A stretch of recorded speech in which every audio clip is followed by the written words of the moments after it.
नमस्कार दोस्तों, आप सभी का मैं इस short hand word YouTube channel में स्वागत करता हूँ। दोस्तों मैंने नया चैनल बनाया है और मेरा इसे बनाने का उद्देश्य सिर्फ़ यही है कि हम लोग जो शॉर्ट हैंड करते हैं, उसकी प्रैक्टिस करने के लिए यहाँ पे हम लोग वीडियो अवेलेबल हैं। और तो यहाँ पे मैं हिंदी में शॉर्ट हैंड के वीडियो अपलोड करूँगा, जो 80 से 130 तक की स्पीड तक के होंगे। आप सभी लोग प्रैक्टिस कीजिए और जो भी सुझाव हों आप कमेंट में बताइए हमें। और अगर हमारी डिक्टेशन आपको पसंद आए तो हमारे वीडियो को लाइक करिए, चैनल को सब्सक्राइब कर लीजिएगा तथा बेल आइकन दबा लीजिएगा, जिससे आपको हमारे वीडियो का नोटिफिकेशन मिलता रहे। अब आप तैयार हो जाइए, आपकी डिक्टेशन स्टार्ट होने वाला है। 90 शब्द प्रति मिनट संपादकीय डिक्टेशन स्टार्ट होगी 5 सेकंड बाद। स्टार्ट।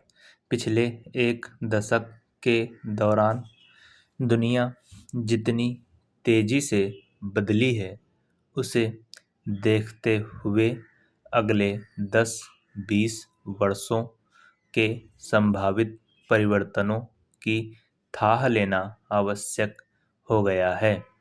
मानव इतिहास के अधिकांश दौर में अभाव जैसे पहलू ने ही सभ्यताओं का ताना बाना रचा है। फिर चाहे यह खान पान का अभाव हो, जमीन, श्रम, पूंजी या कालांतर में ज्ञान का। हमारे आर्थिक सिद्धांतों का उद्भव एवं राजनीतिक संस्थानों का विकास भी अभाव प्रबंधन पर केंद्रित रहा।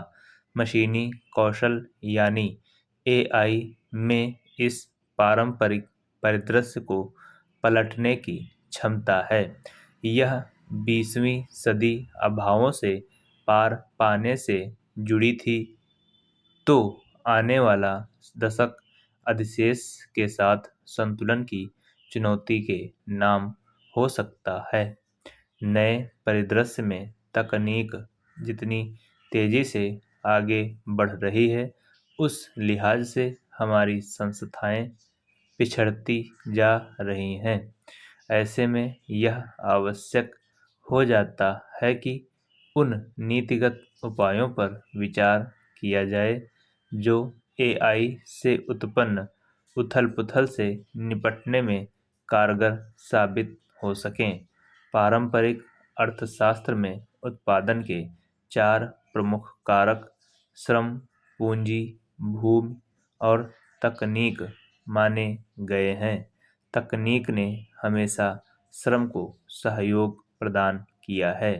प्रत्येक तकनीकी संक्रमण उत्पादकता एवं पारिश्रमिक बढ़ाने के साथ ही मांग के विस्तार और नई नौकरियों का माध्यम बना है।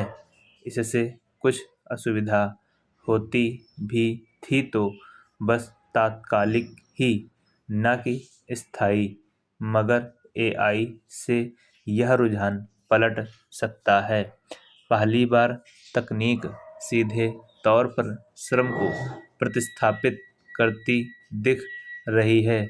न केवल शारीरिक श्रम, बल्कि बौद्धिक, पेशेवर और रचनात्मक कामकाज के मामले में भी एआई प्रभुत्व दिखा रही है। एआई के साथ उत्पादकता तो बढ़ रही है, पर रोजगार सृजन उस हिसाब से नहीं हो रहा है। इससे साझा समृद्धि की राह प्रशस्त होने से रही, यानी विषमता बढ़ेगी। प्रकृति और स्वरूप में भी एआई पिछली तकनीकों की तुलना में अलग है। इसका कोई प्रतिरूप एक बार आकार लेने पर यह सीमांत लागत को शून्य तक करने में सक्षम है। यह स्वाभाविक रूप से एकाधिकार की स्थिति निर्मित करता है। कुछ देशों की चुनिंदा कंपनियों द्वारा विशेष प्रतिरूपों में महारत हासिल करने से यह झलकता भी है। तमाम विश्लेषकों को आशंका सता रही है कि एआई बड़े स्तर पर हलचल मचा सकती है। यह मानव समाज के संतुलन को भी प्रभावित करने में सक्षम है। आज उत्पादकता और क्षमताएं निरंतर बढ़ रही हैं, वस्तुएं सस्ती हो रही हैं, सेवाओं का स्तर सुधरा है, भौतिक जीवन की गुणवत्ता में सुधार हुआ है। एआई को सफलतापूर्वक अपनाने वाले देश तेज आर्थिक वृद्धि कर रहे हैं। स्वास्थ्य सेवाओं में जबरदस्त सुधार हुआ है, जीवन प्रत्याशा बढ़ी है और बीमारियों पर बोझ घट रहा है।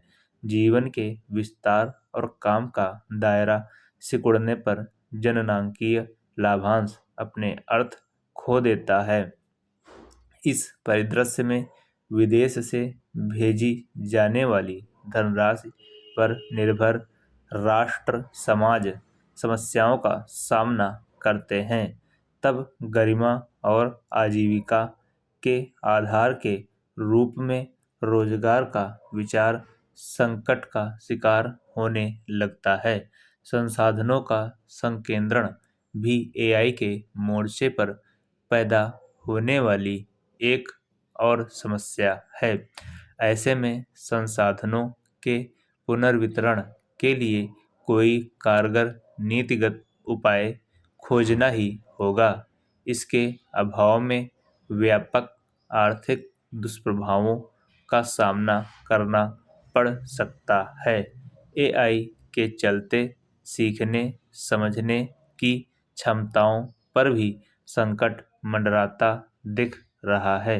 जब मशीन ही फैसले लेने में भूमिका निभाने लगेगी, तो लोगों में सीखने के प्रति झुकाव घटने का अंदेशा बढ़ता है। इतिहासकार डेविड रोकलिन ने यह रेखांकित भी किया था कि ऑटो पायलट मोड पर अत्यधिक निर्भरता संकट के समय पायलटों के हाथ पांव फुला देती है। बड़ा खतरा यह नहीं कि मशीन किसी इंसान की भांति काम करे, बल्कि यह खतरा कहीं विकराल होगा कि इंसान ही मशीन की तरह व्यवहार करने लगे। एआई की वजह से फर्जी सूचनाओं और तमाम संदिग्ध सामग्री का सैलाब भी संकट बढ़ा रहा है। इससे भरोसे की भावना पर आघात पहुंचा है। सत्य और मिथ्या को लेकर ऐसा जाल बुना जा रहा है कि लोग भ्रमित हो रहे हैं। एआई पर पकड़ रखने वाले और ताकतवर बनने की राह पर हैं। इसके दम पर नव धन कुबेरों का उभार हो रहा है। भू राजनीतिक संदर्भ में भी एआई विषमता बढ़ा रही है, क्योंकि आधुनिक तकनीक से वंचित देश स्वतः पिछड़ते जाएंगे। किसी देश की संप्रभुता पर किसी अन्य देश से संचालित हो रहे एल्गोरिदम से ग्रहण लग सकता है। इस सब के बावजूद अगर सही नीतिगत उपाय किए जाएं, तो एआई बहुत सकारात्मक परिवर्तन भी कर सकती है। इसके लिए एआई को तकनीकी उपकरण से अधिक सभ्यतागत शक्ति के रूप में देखना होगा।